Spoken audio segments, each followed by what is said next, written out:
Jean-Jacques Goldman, j'irai au bout de mes rêves. Annabelle, nos rêves, on décide d'y vivre à un moment donné. Comme tu le disais, je vais résumer la première partie de l'émission. Tu viens d'un monde où, à Mont-Laurier, écoute, tout le monde te connaît parce que tout le monde connaît le monde autour de toi. Oui. Je résume ça en une phrase.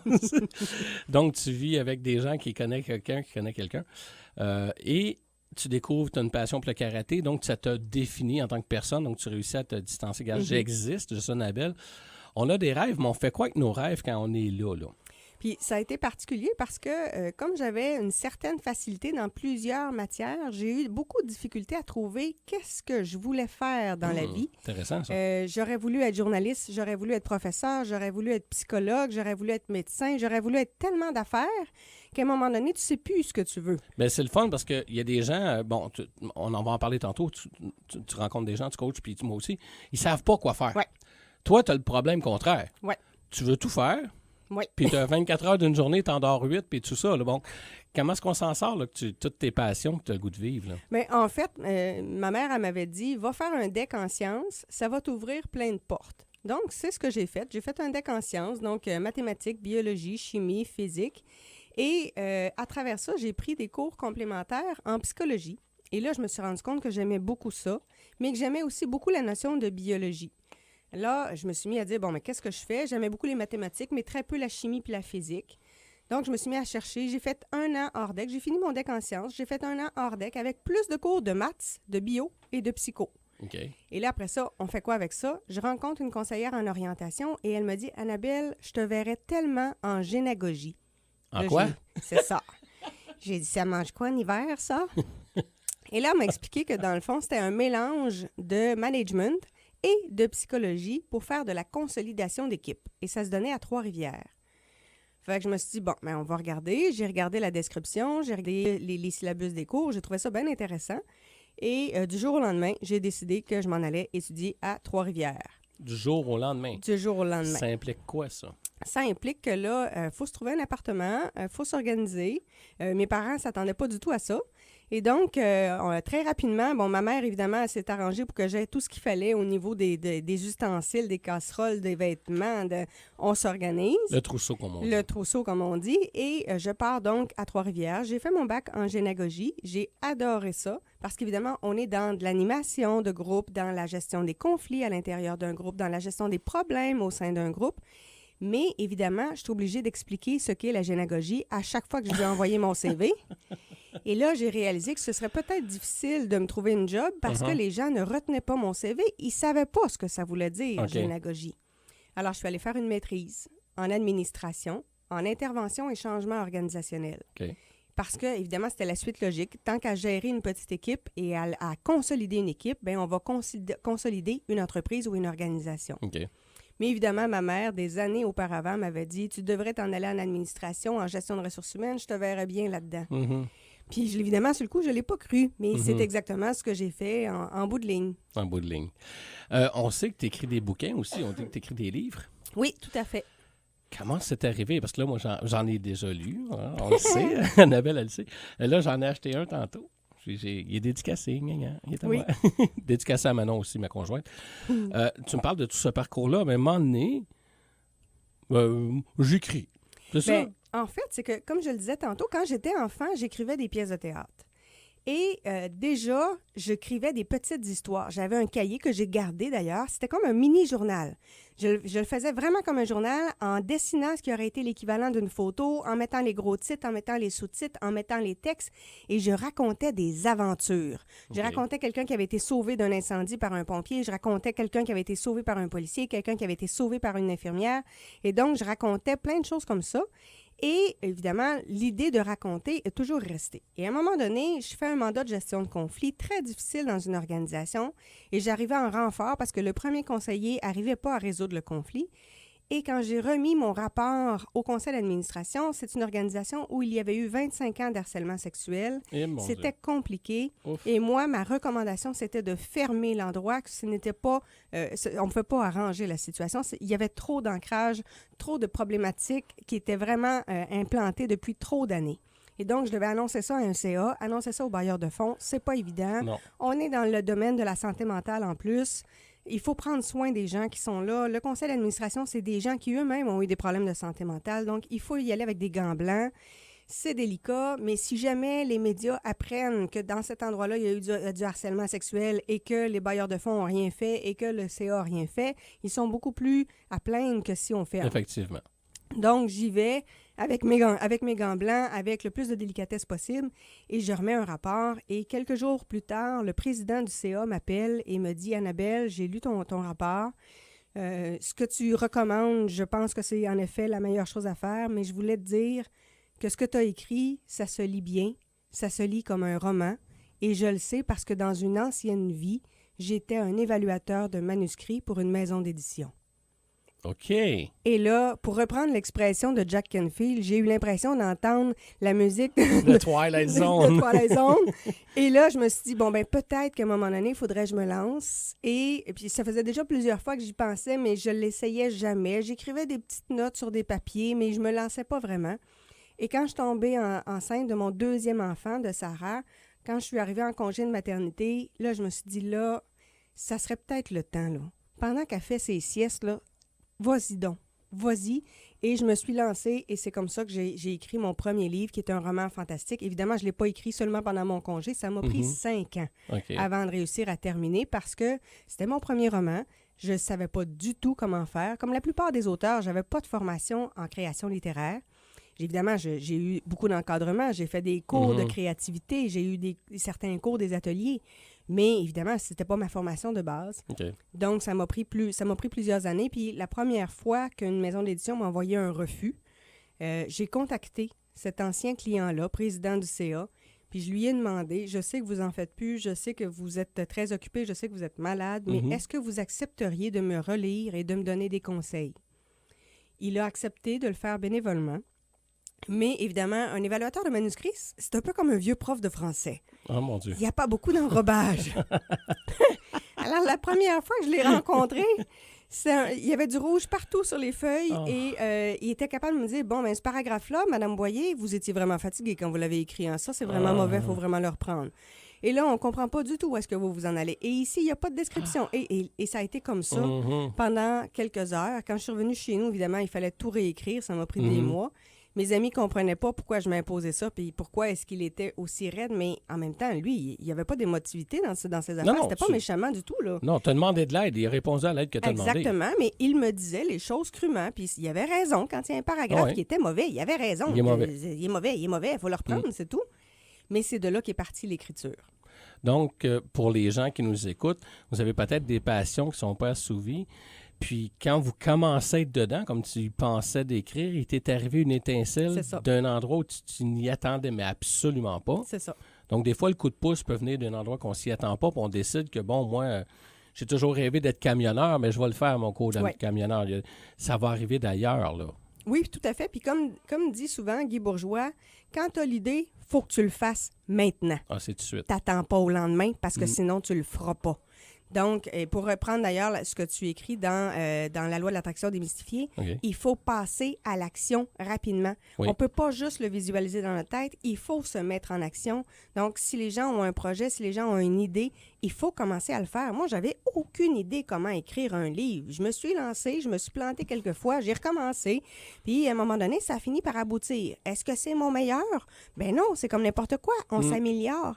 Mais c'est mon bébé, c'est mon premier, c'est un roman fantastique, j'ai commencé avec ça.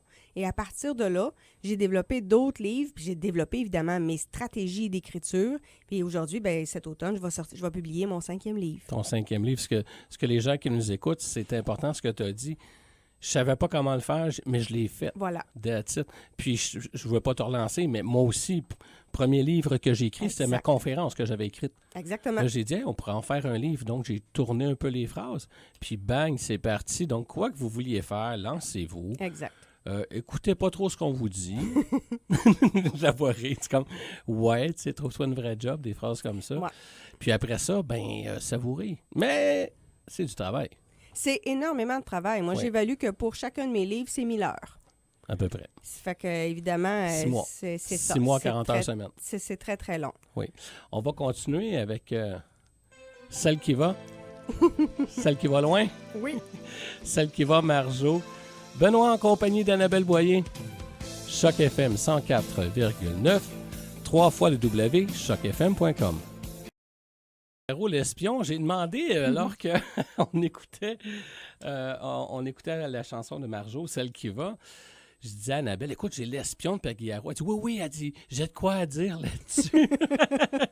Il nous reste encore à peu près 6 minutes ensemble, Annabelle. Qu'est-ce que ça te parle, ça, l'espion de Pagliaro? Bien, c'est drôle, hein, parce que pendant toute mon enfance, j'ai lu évidemment énormément de romans policiers, que ce soit des Agatha Christie, des J.B. Livingstone. J'en ai lu, et j'ai toujours rêvé de travailler avec la police. J'ai failli m'en aller en technique policière, puis finalement, j'ai changé d'idée à la dernière minute. Parce que comme on le disait dans la première moitié d'émission, tu avais plein de choix, toi. Oui. Contrairement à d'autres qui ne savent pas quoi faire de leur vie, toi, tu aurais pu avoir 10 vies dans celle-là. Exactement, Okay. Mais fort heureusement, j'ai des gens qui m'avaient dit « T'es sûr que tu veux faire de la patrouille pendant plusieurs années? T'es sûr que? C'est ce qui a fait que je suis allée plutôt en génagogie. Mais l'idée de travailler avec les policiers est toujours restée. L'idée de mener des enquêtes, de travailler. Et à un moment donné, évidemment, j'ai découvert la synergologie, qui est l'analyse du non-verbal. Et je me suis mis à étudier, à aller suivre les cours avec l'Institut de synergologie. Et c'est ce qui fait qu'aujourd'hui, je travaille avec des policiers ou avec des enquêteurs privés pour les aider à voir dans les vidéos d'interrogatoire, est-ce qu'on a affaire à quelqu'un qui est vraiment impliqué dans la situation et donc qui est un suspect? Est-ce que c'est un témoin? Est-ce que la personne en sait plus que ce qu'elle veut bien dévoiler? Est-ce qu'elle a dit tout ce qu'elle avait à dire? Est-ce qu'elle connaît le coupable, mais elle ne veut pas le dévoiler parce qu'il pourrait y avoir des représailles? Donc, par la synergologie, on peut avoir énormément d'informations. Et j'ai donc toujours ce travail-là avec les policiers ou avec des enquêteurs privés, puis évidemment avec eux aussi quand ils sont dans les médias. Quelle est l'information qu'ils laissent transparaître sans même s'en rendre compte par leur non-verbal? Et qu'est-ce qui fait que les journalistes arrivent à trouver l'angle à prendre ou la question à poser pour essayer de les coincer et leur soutirer le plus d'informations possible? Au niveau du non-verbal, dans une communication, c'est quoi les chiffres dans statistiques? Je pense qu'est-ce qu'on dit, c'est là même pas pour 15 % le ton qu'on le dit. C'est ça. Puis non-verbal, ça ressemblerait à combien en statistiques? Bien, en fait, évidemment, il y a eu le chiffre 7, 38, 55. Exactement, c'est ça. 7 par les mots, 38 par le ton, le timbre et l'intonation et 55 par le non-verbal. Mais ça, c'est une étude de Méribian qui avait été faite dans un contexte très particulier. Alors qu'il y a d'autres études qui nous démontrent qu'on a 90 de notre message qui passe par le non-verbal et 10 par le verbal. Parce que c'est sûr qu'en synergologie, de plus en plus, on analyse aussi la voix.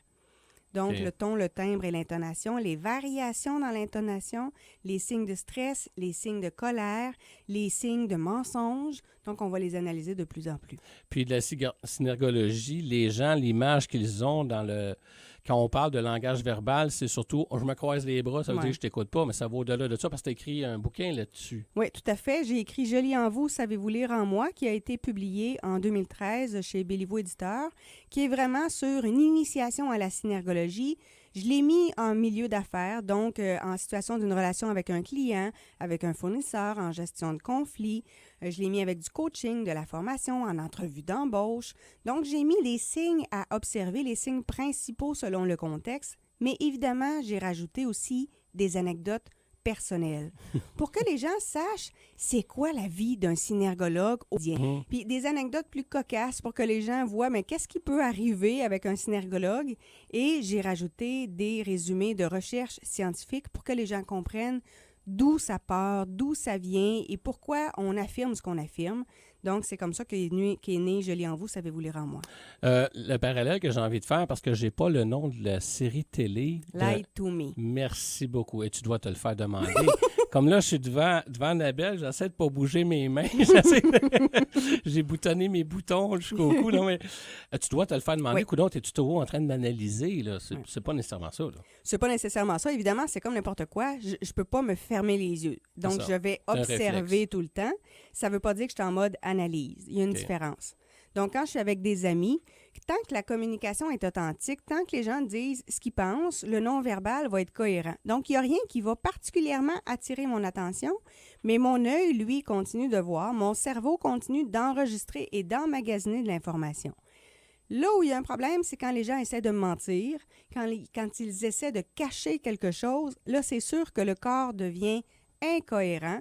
Là, ça va attirer mon attention. Et là, évidemment, j'ai le choix de réagir ou de ne pas réagir, mais souvent, Je fais juste regarder la personne, j'ai même pas un mot à dire et la personne se rend compte qu'elle vient de mentir, qu'elle vient d'omettre, qu'elle vient de camoufler. Et généralement, avec moi, les gens vont simplement lâcher prise et simplement parler, s'ouvrir. Pourquoi tu dis avec toi? Parce qu'ils connaissent ta réputation quand même, tu es une sommité dans ça, là. Parce qu'ils connaissent ma réputation, parce qu'ils savent que je suis synergologue et aussi parce qu'il y a quelque chose en moi qui fait que les gens se sentent en confiance et vont parler. Fait évidemment, c'est une question d'attitude. Hein. Les gens savent que je vais parler sans porter de jugement. Je vais les écouter, les accueillir tels qu'ils sont, avec leurs émotions, avec leurs mécanismes de défense, avec leurs propres préjugés, mais je vais les accueillir là-dedans, les accompagner là-dedans pour les aider à cheminer et souvent simplement à verbaliser ce qui a été retenu en eux trop longtemps. D'autres bouquins, un de tes plus récents que tu as ici. Oui, en fait, c'est Relations sous emprise, comment s'en libérer sur le plan personnel et professionnel. C'est un livre qui est sorti au mois d'avril dernier. C'est un livre pour apprendre à se débarrasser des manipulateurs. Donc, les gens qui nous font faire des choses qu'on ne devrait pas, que ce soit en couple, que ce soit au travail, des gens qui arrivent à nous embarquer dans des projets qui n'ont pas de bon sens, qui arrivent à nous faire investir dans des projets qui n'ont pas d'allure. J'ai entendu des choses comme ça. Des gens qui se retrouvent avec une conjointe qui leur fait croire qu'elle est enceinte puis que c'est pas vrai. Des couples dans lesquels on respire puis on le sait que c'est malsain puis on a de la misère à en sortir. C'est sur ça, ce livre-là, sur comment on sort de là. Pourquoi c'est si difficile de sortir de là? C'est quoi les stratégies que le manipulateur met en place pour que la prochaine fois qu'on en rencontre un, on le voit? Qu'on soit capable justement de le détecter, donc de s'en éloigner, de s'en protéger. Puis si on est pris dans une situation comme ça, bien, je donne des conseils concrets pour réussir à sortir de ces relations-là et réussir à sortir d'une façon où on va être plus serein, plus harmonieux. Donc, on n'est pas obligé d'avoir lu les autres bouquins comme Isabelle Ajar, si je ne me trompe pas. Oui. Les manipulateurs sont parmi nous. Pas besoin, là, parce que comme tu l'as dit, tu donnes des trucs. Exactement. Ça, c'est un bouquin qu'il faut se procurer là-dessus. C'est un guide pratique, c'est intemporel et je donne des anecdotes réelles, des cas concrets pour que les gens puissent bien voir ce que ça veut dire. Et la plupart du temps, les gens permettent de mieux s'identifier, de se reconnaître à travers les anecdotes, puis de voir que finalement, ils sont pas tout seuls. Exactement. Il y en a d'autres. Puis les autres, si les autres peuvent s'en sortir, eux autres aussi. Puis ils sont des victimes, c'est pas, ils n'ont pas provoqué ça. Là. Oui, ils ont établi une relation avec quelqu'un, une relation d'affaires amoureuse, comme tu disais, ou professionnelle. Mais ils n'ont pas à se taper ça à la tête parce qu'ils sont fait avoir. Parce que c'est des gens très futés qui bougent les ficelles, un peu comme dans l'image là, du film Le Parrain. Là. Mais puis en plus, le manipulateur, en fait, ce qui a fait qu'il a spoté une proie, une victime, c'est parce que cette victime-là, elle avait quelque chose d'extraordinaire. Exactement. Elle avait un beau poste, elle avait des amis, elle avait de l'argent, elle avait quelque chose qui a attiré son attention et que lui, il n'a pas. Et ça l'écœure de ne pas l'avoir, ça. Alors, au lieu, lui, de se développer, bien, il essaye de le voler à quelqu'un d'autre. Et pour le voler, bien évidemment, il va trouver des failles, il va trouver c'est quoi l'angle qu'il peut prendre pour réussir à trouver votre point faible, puis il va l'exploiter, tout simplement. À ce moment-là. Annabelle, site web... Oui, bien en fait, il y en a 3. Annabelle-boyer.com pour les livres d'auteurs. Si vous êtes intéressé, il y a abc-synergologie.ca et abcsolutions.ca pour plus d'informations. Facebook aussi. Exactement, Facebook, Médias Twitter, sociaux. LinkedIn. Oui. Twitter, beaucoup. J'ai vu ça récemment. Salut, Tata, que tu es sur Twitter plus que Facebook. Annabelle Boyer, merci de ta visite dans nos humbles studios de Choc FM. Je vous reviens la semaine prochaine avec notre invité. Mon nom est Benoît Tanguay. Vous écoutiez C'est Trésors en vous. Choc FM 104,9.